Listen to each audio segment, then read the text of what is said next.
firearm's fully disassembled, and especially you don't want to have it this disassembled in the field, but you want to be able to clean it. So if you're back at home, one good thing to have is pipe cleaners. I'm not talking about the cheap ones you get out of Hobby Lobby and give to kindergartners. These are actual pipe cleaners that you get from a tobacco shop. You can also get them offline. You can get different abrasions on them. I got a few different types, and those are really good for getting inside the gas tube area because you can bring it down and run it all the way through.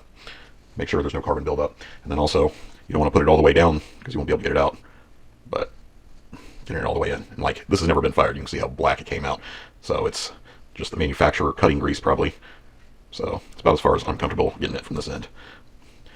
You just keep cleaning it, making sure all these holes are not filled up.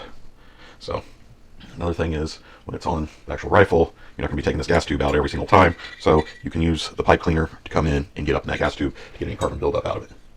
Now, the OTE IS pads are really good for that, along with a couple good brushes, hard brushes. I don't use any steel brushes. This is just a, it's dirty, but it's Teflon. And then this is a copper brush, and then another Teflon brush. I also like to use some pre-lubricated pads. These work really well. So you go through, you clean off the carbon, paying close attention. You want to get the extractor assembly really clean because it will definitely turn around and bite you if you leave too much carbon buildup on it, and it'll just foul up and you'll start to get jams. So again, you'll go through, clean each area, and get as best you can for the barrel. Use the OTS pad with a bit, run it down the barrel, and then get it somewhat clean. You don't have to get it to where it's completely non-black.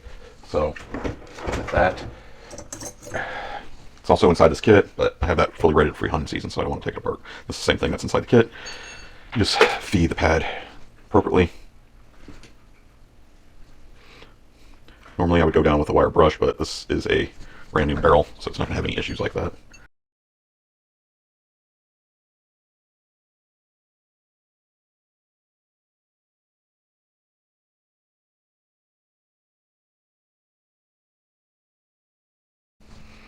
Alright, so I got the extractor all put back together, and cleaning it, it's just like any other. Put a little bit of solvent on it, get all the carbon off. Normally, good wire brush, especially you'll get a lot of carbon buildup right here around where it, and that's when I take this brush, work it until it comes off, not using too much solvent. Then afterwards, what I do is just put a little bit of oil right here.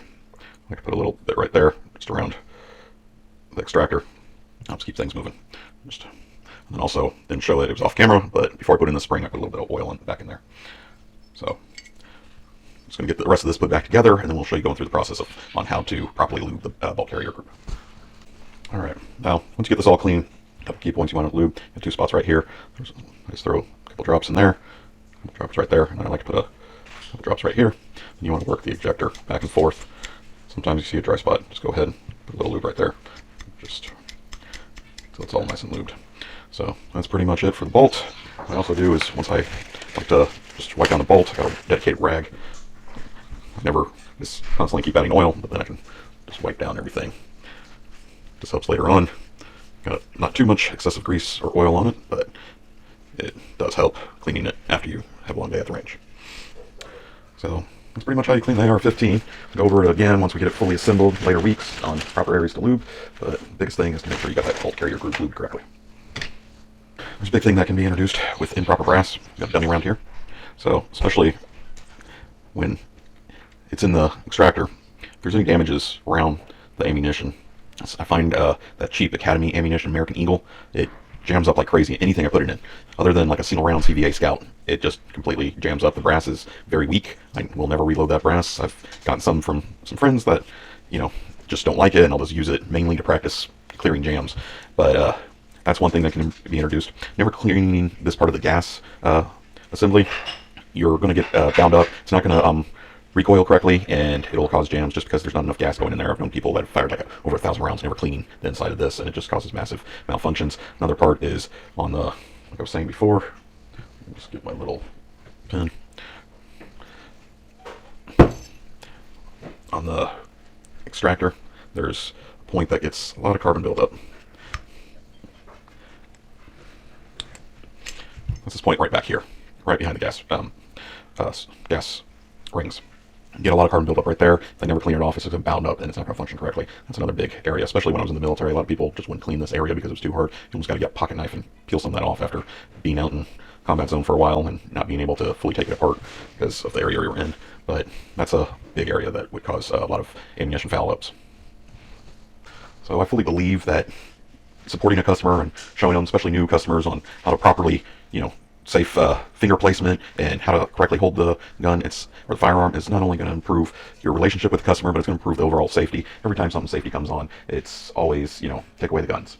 And another thing, you need to educate customers on add-ons. So you can have a full rifle, but let's say, especially bump stocks are a big thing right now, depending on when they got it, it can be major controversy that if you had a bump stock before it was banded, you're okay, but it's a real gray area. So adding it on, I recommend the customer just keep it off, let the legislation be worked out, and then if you have one, just either say it's a plastic paperweight or something, but for the meantime, don't put it on a firearm.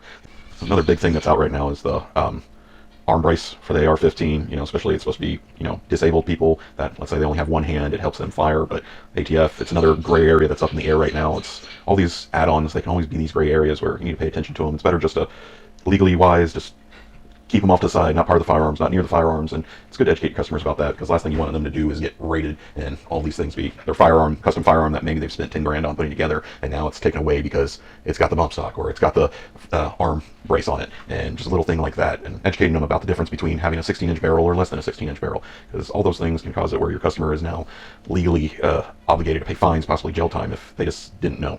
And it's, when it comes to firearms, you're not guilty or you're innocent until proven guilty. It's more like with firearms, you're guilty until you can prove your innocence. So educating your customers is always foremost in any category of business, just because you want to make a good rapport with them.